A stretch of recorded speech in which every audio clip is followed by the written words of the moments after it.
What do you get when you mix a rabbit with an OCD level of hatred towards asymmetry that could power the Earth's core? Alice Timefield. Hey y'all, Tilion here. Today we're going to dive into a brand new agent set to release in the upcoming week, Alice. In this video, we're going to break down her kit, how she functions, what discs and weapons she wants, and finally, whether or not she's worthy of your polls. Let's kick things off first with Alice's kit breakdown. Alice is a pretty straightforward and easy to understand agent and plays very similarly to other agents that we've seen in the past, specifically giving me shades of Miyabi and Yanagi in her kit and playstyle. She's a physical anomaly character joining Piper and Jane of similar typings, and while she does carry similar typings and attributes to both Piper and Jane, I feel that she does bring her own spin on things to definitely make her own unique individual playstyle and character. If we look at her basic skills, it's going to house the majority of her normal kit. We can see here that she has a basic 5-hit combo with an enhanced 5th hit after she completes assaults.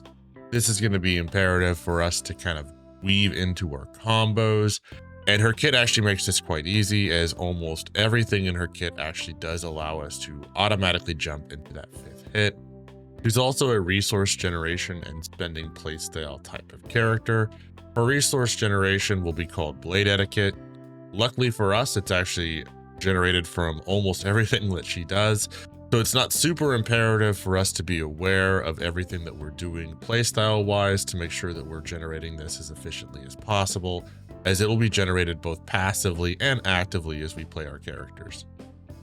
Lastly, we want to look at her enhanced attack, Starshine Waltz. This can be triggered anytime she has at least 1 bar or 100 resource of Blade Etiquette. However, you would preferably want to hold on to this till her 3rd stage or 300, as this will enhance this attack and will trigger her own personalized polarized assault. If we move on to her special skill here, we can see that it's overly wordy and possibly complex, but it's actually very, very easy to understand. Number 1, her special is mostly going to be unused except for incredibly unique or niche situations. For instance, if you need to keep a passive for a W engine active or a possible future disc set. However, her EX special is actually way more interesting in that it actually has 2 separate versions depending on your input. These are going to be her Aurora Thrust Northern Cross and her Aurora Thrust Southern Cross. You activate these by different inputs while pressing your E. So in this case, Northern Cross is going to be while pressing forward or W, and then Southern Cross is going to be either no input or S. So while both of these attacks will actually give you the same amount of Blade Etiquette for resource generation, as well as activate a perfect dodge, they actually have quite different animation cycles, as well as very different damage and daze multipliers, making them very unique to their specific situational use cases. Northern Cross is going to be a much faster animation and therefore much lower damage and daze multipliers, while Southern Cross is going to be a much higher damage multiplier and daze multiplier, but a much longer animation. Moving on to her chain attacks, they're actually quite easy to understand, specifically her ultimate Starfall Finale. It's going to provide us a large amount of physical damage as well as invulnerability during the attack. However, and more importantly, it's also going to provide us with 200 Blade Etiquette, giving us the largest refund of Blade Etiquette resource in her entire kit. We should try to maximize this by not overcapping her Blade Etiquette resource by using this attack whenever she is sub or less than 100 Blade Etiquette, making it the easiest way for us to get to our stage 3 enhanced basic attack. Oh boy, okay, here we go. Alice's core skills actually host a large amount of her passives, as well as the polarized assault details and some kit translation that we'll go over here as quickly as we can. I've broken it down into as simple terms as I can here, but I think it makes a lot of sense probably for you to go over this in detail if and when you decide to pull on Alice.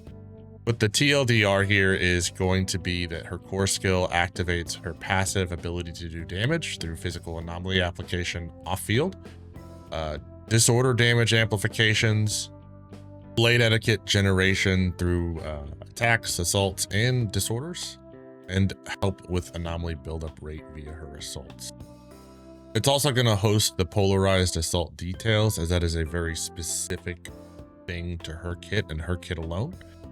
And lastly, it's going to host where it has a translation of anomaly mastery, specifically anything over 140, that will then grant her 1.6 anomaly proficiency.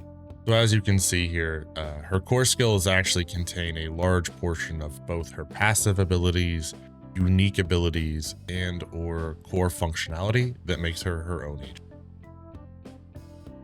I'll add the dodge and assist up here as well for you to look at, but realistically, neither are incredibly unique or important to her overall design.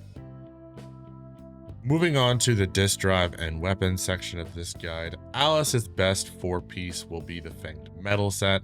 This applies both a physical damage increase that she enjoys, as well as increasing the damage applied to the target based on assaults, which perfectly synergizes with the way that her kit. As far as her best 2 set, I believe this will be Phaethon's Melody, applying an 8% bonus to Anomaly Mastery.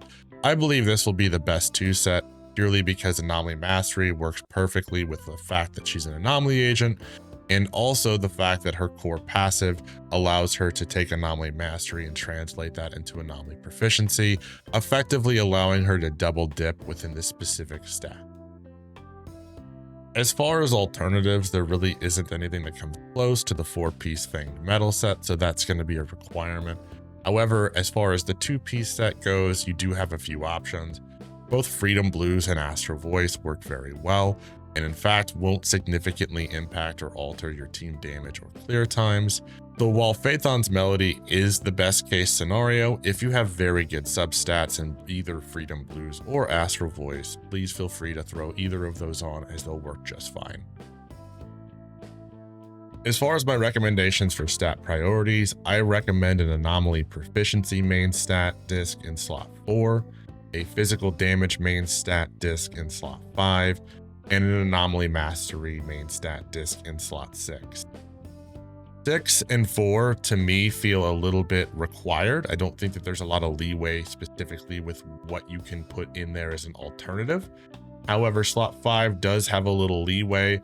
If you're specifically building a pen ratio build or using other pen ratio stats or using trigger with her signature weapon, you can definitely get away with building more pen ratio, as that is a stat that obviously gets better and better the more you have. However, if you're not building that, or more in a normal use case scenario, physical damage likely will become the most preferred option. Moving on to weapons, her signature weapon, Practice Perfection, is going to be by far her best slot option. If we look into the specifics of this W engine, we'll notice that it actually doesn't have any specific passives or unique gameplay design that's built around it. It's mostly just a massive stat stick, and by that measure, the largest anomaly stat stick in the game. If we compare it to Weeping Gemini, we'll actually notice that it's about a 34% personal damage increase. While in a vacuum that may seem incredibly large, it's important to showcase and frame this conversation in a way that's actually useful to the way that the game operates, specifically the way anomaly teams function. Due to the fact that Alice is going to be around 50% of the damage output for the team based purely on how disorders function, this actually squishes the importance of this W engine versus a normal hypercarrier or double support scenario. I Am Ravenous does a tremendous job of explaining this in his guide video on Alice, which is linked in the description. I think it's important to understand how these numbers are actually useful, not only from a in a vacuum perspective and theory perspective, but how we can take that theory and vacuum data and bring it into the greater narrative of how does this actively help me get better clears and more damage out of my teams. All right, and moving on to my Alice W engine calculations here, we can see that Jane's signature actually performs decently well at a 16% difference between that and her signature. Surprisingly, it actually runs really well on Alice in that it's not difficult to help activate the passive, specifically with her perfect dodge capabilities being activated by her EX specials. We can see that Fusion Compiler also is coming in at a respectable 21% difference between that and her signature. But this is one of those times in which you need to play Alice a little bit differently to make sure that you're activating that passive. We would probably prefer to do a little bit more specials to keep the uptime on Fusion Compiler if that is our choice. And then we see that Weeping Gemini comes in at a 28% difference in Electro Lip Gloss at 5th phase, becoming at roughly 27. So after all that, what do I think? And what are my future plans with Alice? Unfortunately, I haven't had a ton of time with Alice outside of the event, which was really restrictive in its team compositions and content available to it. So I'm holding off any hard claims about her meta viability as well as her top team synergies. I think she's going to work very well with the normal anomaly systems that we see. We've seen some crazy stuff online with her and Jane too. There's a lot of information out there that I just haven't been able to play test myself. So therefore I just feel uncomfortable putting that out there. But I would say that she looks to be incredibly flexible within the anomaly team structure. I've seen strong team synergy specifically with Miyabi, Vivian, Bernice, Yuzuha, Astra, Piper, and even Jane. So I'm excited to test more team comps and see how she fits in with the anomaly meta as it continues to evolve. And now the big question, right? The big question, is she a must-pull unit? And in my opinion, I don't believe she is. I don't believe she changes how anomaly functions. She doesn't immediately change the entire landscape of the meta, at least at an M0 perspective. And I think that's for good reason. I think that that's actually a good thing. Being that Alice is of a physical and anomaly typing, it would be unfortunate if she just completely power crept both Piper as a 4-star and Jane as a 5-star. It would be really unfortunate to see all of those units be completely decimated by Alice. And while Alice is fun and flashy and probably easier to play than Piper or Jane, her kit is still rewarding and that it has great timing synergies and rewards good play. But even with all that said, personally, I'm pulling her day one, guys. I love her kit design. I love the animations.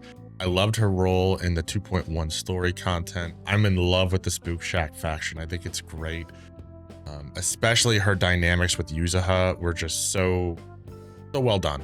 It also doesn't hurt that I never pulled Jane, and I have refused to build Piper for all this time. So the physical attribute has been a glaring weakness and hole in my roster for some time. So we will be pulling her day one. All right, guys, that's going to do it for my Alice preview. Apologize for my voice, as well as the tardiness and lateness of this video specifically. I've had COVID all last week. I'm still trying to get over it. I'm still trying to get over the hump. So hopefully my voice held up through the recording. I hope you learned something through the context of this video. You know, feel free to drop any questions you may have in the comments. I'll try to get to those as quickly as I can. But outside of that, that's going to do it for me, y'all. If you would love to see me pull Alice, I'll be doing it day one as soon as her banner drops over at twitch.tv/TilionPlay. I have historically some of the worst pulls in ZZZ's history. So if you want to laugh at my expense, you know, feel free to drop on by there. Outside of that, a like and subscription means the world to me. I do appreciate that. But that's it for me, guys. I'm going to go get out of here and take some cough medicine before I die. But I'll catch you guys next time. Tilion out.